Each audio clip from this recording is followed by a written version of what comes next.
அனைவருக்கும் வணக்கம். இந்த வீடியோவுல நம்ம என்ன பார்க்க போறோம் அப்படின்னா, 12ஆம் வகுப்பு பொருளியல் பாடத்துல அத்தியாயம் 12 புள்ளியியல் முறைகளும் பொருளாதார அளவையியலும் ஓர் அறிமுகம் அப்படிங்கிற பாடத்துல உடன் தொடர்புக்கான ஒரு அறிமுகம் அப்படிங்கிற தலைப்புல இப்ப நம்ம பார்க்க போறோம். தொடர்பு, கோரிலேஷன்.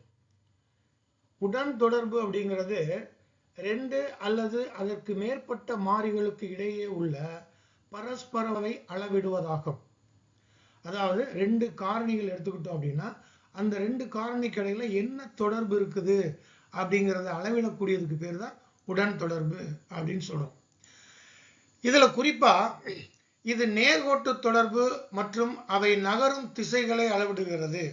இந்த நகரும் திசைகள் அப்படின்னா இந்த 2 காரணிகளுக்கும் இடையே என்ன விதமான தொடர்பு அப்படிங்கிறத விளக்குறது தான் அந்த நகரும் திசைகள் அப்படின்னு சொல்றோம். குறிப்பா இப்ப தேவை, அளிப்பு மற்றும் விலை அப்படின்னு ஒரு 3 காரணி எடுத்துக்கிறோம். இது மூணுமே என்னது மாறக்கூடியது.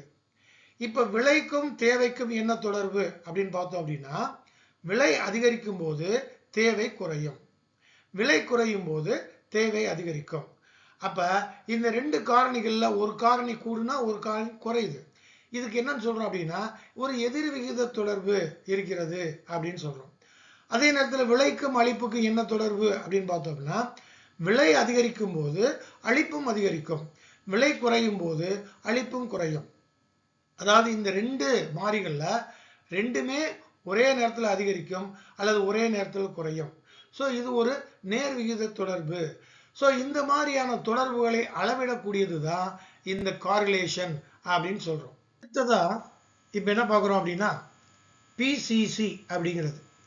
பிசிசி அப்படின்னா என்ன அப்படின்னா பியர்சன் காரிலேஷன் கோஎஃபிஷியன்ட்.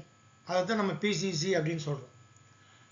அதாவது பல்வேறு உடன் தொடர்புகள்ல அனைவராலும் பயன்படுத்தக்கூடிய ஒரு உடன் தொடர்பு கெழு அப்படிங்கிறது கார்ல் பியர்சனினுடைய உடன் தொடர்பு கெழு தான்.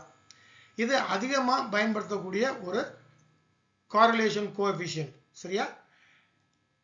இந்த உடன் தொடர்பு கெழு ஆர் அப்படிங்கிற குறியீட்டை பயன்படுத்தி தான் குறிப்பிடப்படுகிறது.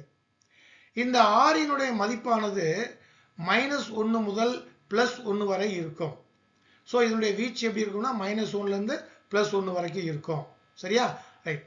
இப்போ அடுத்தது உடன் தொடர்பினுடைய வகைகள் அப்படின்னு பார்க்குறோம். என்னென்ன அப்படின்னா இப்ப நேர்மறை உடன் தொடர்பு, அதாவது பாசிட்டிவ் காரிலேஷன் அப்படின்னு சொல்றது.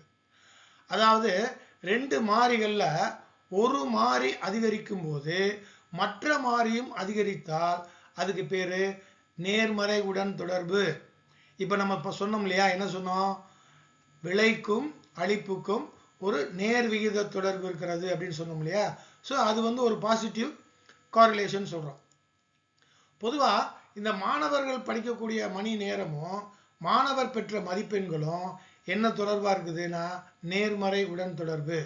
அதாவது ஒரு நாளைக்கு 2 மணி நேரம் படிக்கிறான், 3 மணி நேரம் படிக்கிறான், 5 மணி நேரம் படிக்கிறான் அப்படின்னா அந்த படிக்கக்கூடிய மணி அளவு அதிகரிக்க அதிகரிக்க மாணவர்கள் பெற்ற மதிப்பெண்களும் அதிகரிக்கும்.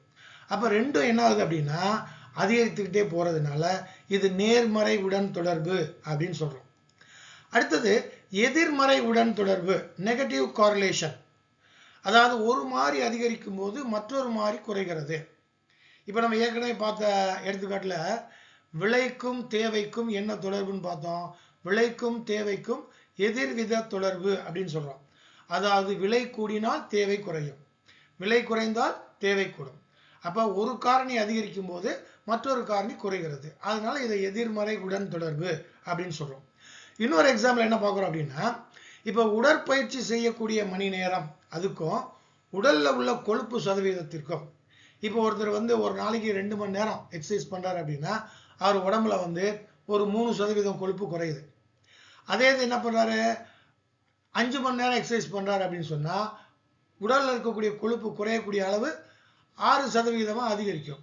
அப்ப உடற்பயிற்சி செய்யக்கூடிய மணி நேரம் அதிகரிக்க அதிகரிக்க அவர் உடல்ல இருக்கக்கூடிய கொழுப்பு சதவீதம் என்னாயிட்டே வரும், குறைஞ்சிக்கிட்டே வரும். ஸோ இது நான் என்னன்னு சொல்றோம், எதிர்மறை உடன் தொடர்பு அப்படின்னு சொல்றோம். ஏன்னா ஒரு மாறி அதிகரிக்கிறது, இன்னொரு மாறியானது குறைகிறது அப்படின்னு சொல்றோம். அடுத்தது உடன் தொடர்பு இல்லை, அதாவது ஜீரோ காரிலேஷன் அப்படின்னு சொல்றோம். அதாவது ரெண்டு மாறிகளுக்கு இடையே எந்த தொடர்பும் இல்லாமல் இருக்கும், அப்படிப்பட்டதை தான் நம்ம என்ன சொல்றோம்னா ஜீரோ காரிலேஷன் அப்படின்னு சொல்றோம்.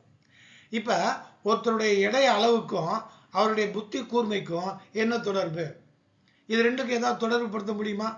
இப்போ ஒருத்தர் 80 கிலோ வெயிட் இருக்காரு, அவருடைய புத்தி கூர்மை எப்படி இருக்கும்?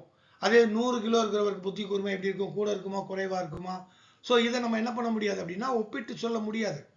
ஸோ அதனால இது ரெண்டுக்கும் என்ன பண்ண முடியாது, எந்த ஒரு தொடர்பும் இல்லாததுனால இது நம்ம என்ன சொல்றோம், ஜீரோ காரிலேஷன் அப்படின்னு சொல்றோம். ரைட். இப்போ அடுத்தது இந்த உடன் தொடர்பானது எதை அளவிடுகிறது அப்படின்னு பார்க்குறோம். அதாவது உடன் தொடர்பு என்பது இரண்டு மாறிகளுக்கு இடையிலான உறவின் வலிமை மற்றும் திசையை அளவிடும் ஒரு புள்ளியியல் கருத்து. உறவின் வலிமை அப்படின்னு சொன்னா அந்த ஆர் அப்படின்னு சொல்றோம் பார்த்தீங்களா, அந்த ஆரினுடைய மதிப்பு தான் அந்த உறவினுடைய வலிமை அப்படின்னு சொல்றோம். திசை அப்படிங்கும்போது இது ரெண்டும் அதிகரிக்கிறதா அல்லது ஒன்று அதிகரித்து ஒன்று குறைகிறதா அப்படின்னு அந்த திசையை அளவிடக்கூடிய ஒரு புள்ளியியல் கருத்து அப்படின்னு சொல்றோம். இந்த இரண்டு மாறிகளும் ஒன்றோடு ஒன்று தொடர்புடையதாக இருக்கும்போது ஒரு மாறியின் மாற்றங்கள் மற்றொரு மாறியின் மாற்றங்களுடன் தொடர்புடையதாக இருக்கும்.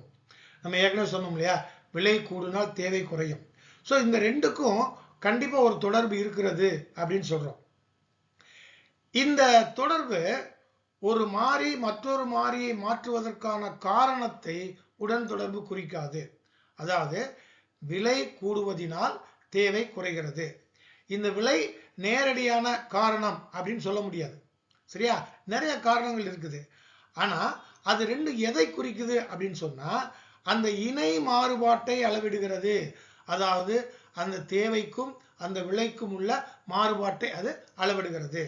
அப்ப உடன் தொடர்பு என்பது காரணத்தை அளவிடாது, அவற்றிற்கு இடையே உள்ள இணை மாறுபாட்டை அளவிடுகிறது அப்படிங்கிறத நம்ம தெளிவா தெரிஞ்சுக்கணும். இது ஒரு எக்ஸாம்பிள் நம்ம பார்க்குறோம். இப்போ இந்த படத்தை பார்க்குறோம். இந்த படத்தில் பார்த்தீங்கன்னா இது உடன் தொடர்பு காரணத்தை குறிக்காது அப்படின்னு சொல்றோம். அதாவது சூரிய வெப்பம் அதிகமாக இருக்கும்போது வெப்ப வானிலையாக இருக்கும். எதனால? சூரியன் அதிகமாக கதிர்வீச்சு இருக்கிறதுனால. ஸோ வெயில் காலத்தில் என்ன பண்ணுவோம் அப்படின்னா அதிகமாக ஐஸ்கிரீம் விற்பனையாகும். ஸோ இந்த காரணத்தை இது அளவிடாது. ஆனால் இந்த வெப்ப வானிலைக்கும் ஐஸ்கிரீம் விற்பனைக்கும் உள்ள தொடர்பு, இந்த ரெண்டும் இணை மாறுபாட்டை அது அளவிடுகிறது. அதாவது வெப்ப வானிலை எப்படி மாறுது, அதற்கேற்ப ஐஸ்கிரீம் விற்பனை எப்படி மாறுகிறது அப்படிங்கிறத மட்டும்தான் இது அளவிடும்.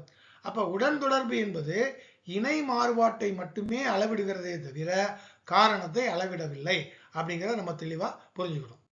அடுத்தது இந்த உடன் தொடர்பினுடைய வலிமை அப்படின்னு சொல்றோம். இந்த உடன் தொடர்பினுடைய வலிமைங்கிறது அந்த உடன் தொடர்பு கெழுவினுடைய மதிப்பு. தொடர்பு கெழுவினுடைய மதிப்பு இருக்கு இல்லையா, அந்த மதிப்பு எப்படி இருக்கும்னா -1 முதல் +1 வரைக்கும் இருக்கும். இதை வச்சு தான் அது உறுதியான உடன் தொடர்பா அல்லது வீக்கான உடன் தொடர்பா அப்படின்னு நம்ம என்ன பண்றோம், மதிப்பிடுவோம். உடன் தொடர்பின் வலிமை, அதாவது நமக்கு என்ன கொடுத்துருக்குறோம் அப்படின்னா இந்த ஆரினுடைய மதிப்பு எதுலேருந்து கொடுத்துருக்குறோம், +1லேருந்து -1 வரைக்கும் கொடுத்துருக்குறோம். இப்போ ஆரினுடைய மதிப்பு +1ஆக இருந்தால் அதை நம்ம என்னன்னு சொல்றோம், பெர்ஃபெக்ட் பாசிட்டிவ் கார்லேஷன், அதாவது நிறைவான நேர்மறை உடன் தொடர்பு அப்படின்னு சொல்றோம். இப்போ ஆரினுடைய மதிப்பு 0வா இருக்கு அப்படின்னா அது என்னன்னு சொல்றோம், ஜீரோ கார்லேஷன் அல்லது உடன் தொடர்பு இல்லை அப்படின்னு சொல்றோம். இப்போ ஆரினுடைய மதிப்பு -1ஆக இருந்தால் அது பெர்ஃபெக்ட் நெகட்டிவ் கார்லேஷன், நிறைவான எதிர்மறை உடன் தொடர்பு அப்படின்னு சொல்றோம். அது மட்டும் இல்லாம இப்போ ஆரினுடைய மதிப்பு 0.75 விட அதிகமாகவும் 0.99 விட குறைவாகவும் இருந்தால் அதை நம்ம என்னன்னு சொல்றோம், ஸ்ட்ராங் பாசிட்டிவ் கார்லேஷன், அதாவது அதிகமான நேர்மறை உடன் தொடர்பு. அதே மாதிரி ஆரினுடைய மதிப்பு 0.5 விட அதிகமாகவும் 0.75 விட குறைவாகவும் இருந்தால் அது வீக் பாசிட்டிவ் கார்லேஷன், அதாவது குறைவான நேர்மறை உடன் தொடர்பு அப்படின்னு சொல்றோம். மாதிரி ஆரினுடைய மதிப்பு -0.75 விட அதிகமாகவும் -0.99 விட குறைவாகவும் இருந்தால் அதை ஸ்ட்ராங் நெகட்டிவ் கார்லேஷன், அதாவது அதிகமான எதிர்மறை உடன் தொடர்பு அப்படின்னு சொல்றோம். அதே மாதிரி ஆரினுடைய மதிப்பு -0.5 விட அதிகமாகவும் -0.75 விட குறைவாகவும் இருந்தால் அதை வீக் நெகட்டிவ் கார்லேஷன், அதாவது குறைவான எதிர்மறை உடன் தொடர்பு அப்படின்னு சொல்றோம். சரியா? ரைட். இப்போ அடுத்தது இந்த சிதறல் வரைபடம் அப்படின்னு சொல்றோம். இந்த சிதறல் வரைபடம் அப்படிங்கிறது இப்ப x அச்சு y அச்சு அப்படின்னு போட்டிருப்போம். இந்த x அச்சுக்கு y அச்சுக்கு உள்ள தொடர்பை விளக்கக்கூடிய அந்த காரணிகள், அந்த காரணிகளுடைய மதிப்புகளை நம்ம என்ன பண்றோம் அப்படின்னா அந்த கிராஃப் ஷீட்ல புள்ளிகளாக குறைத்தோம் அப்படின்னா அதைத்தான் நம்ம என்ன சொல்றோம், சிதறல் வரைபடம் அப்படின்னு சொல்றோம். அதாவது சிதறல் வரைபடம்ங்கிறது இரண்டு மாறிகள், அதாவது x y அப்படின்னு எடுத்துக்கிறோம், அதனுடைய மதிப்புகளை காட்டக்கூடிய ஒரு வரைபடம். இந்த ரெண்டு மாறிகளுக்கும் என்னென்ன தொடர்பு இருக்குது அப்படிங்கிற விளக்கக்கூடியது தான் இந்த சிதறல் வரைபடம். இதுல x மாறியினுடைய மதிப்புகள் கிடைமட்ட அச்சு, அதாவது x அச்சிலையும், y மாறியினுடைய மதிப்புகள் செங்குத்து அச்சு என்ன பண்றோம், அந்த y அச்சிலையும் குறிக்கப்படும் அப்படிங்கிறத நம்ம தெரிஞ்சுக்கிறோம். அடுத்ததான் நம்முடைய நிஜ வாழ்க்கையில உடன் தொடர்புக்கான சில எடுத்துக்காட்டுகள் என்ன அப்படிங்கிறத இப்ப நம்ம பார்க்கலாம். வானிலை மற்றும் ஐஸ்கிரீம் விற்பனை, இது ஒரு நேர்மறை தொடர்பு அப்படின்னு சொல்றோம். அதாவது வெப்பநிலை அதிகரிக்கும் போது ஐஸ்கிரீம் விற்பனை உயரும். ஸோ ரெண்டுமே அதிகரிக்கிறதுனால இது நேர்மறை உடன் தொடர்பு அப்படின்னு சொல்றோம்.